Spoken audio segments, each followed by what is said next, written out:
ইফালে জোনমণি ৰাভাৰ মাতৃ সৌমিত্ৰা ৰাভাই সংবাদমেল সম্বোধন কৰে। স্বাস্থ্য বেয়া, জখলা বন্ধালৈ গৈ কেছ খেলিব নোৱাৰাৰ বাবেই গোচৰ উঠাই লোৱা বুলি মন্তব্য প্ৰকাশ কৰে সৌমিত্ৰা ৰাভাই।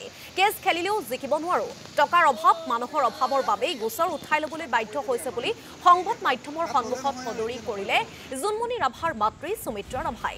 কোনোবাই টকা লৈছো বুলি ভাবিব পাৰে, কিন্তু এটকাও লোৱা নাই বুলি মন্তব্য প্ৰকাশ কৰে জোনমণি ৰাভাৰ মাতৃয়ে।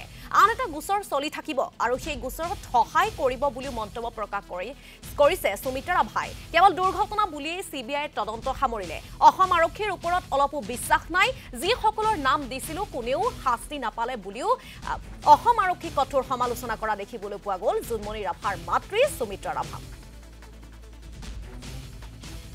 ছোৱালীটোৰ হত্যাৰ মই একো ওলাব নোৱাৰিলোঁ।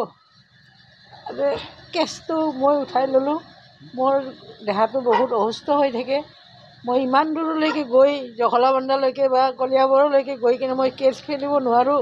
যদি গুৱাহাটীতে হ'লে মই চেষ্টা কৰি চালোঁ হয়।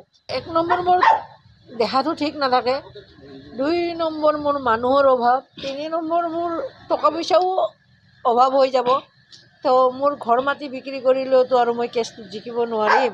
সেইটো কাৰণে মই কেছটো উঠাই ল'ব লগা হ'ল বাবা।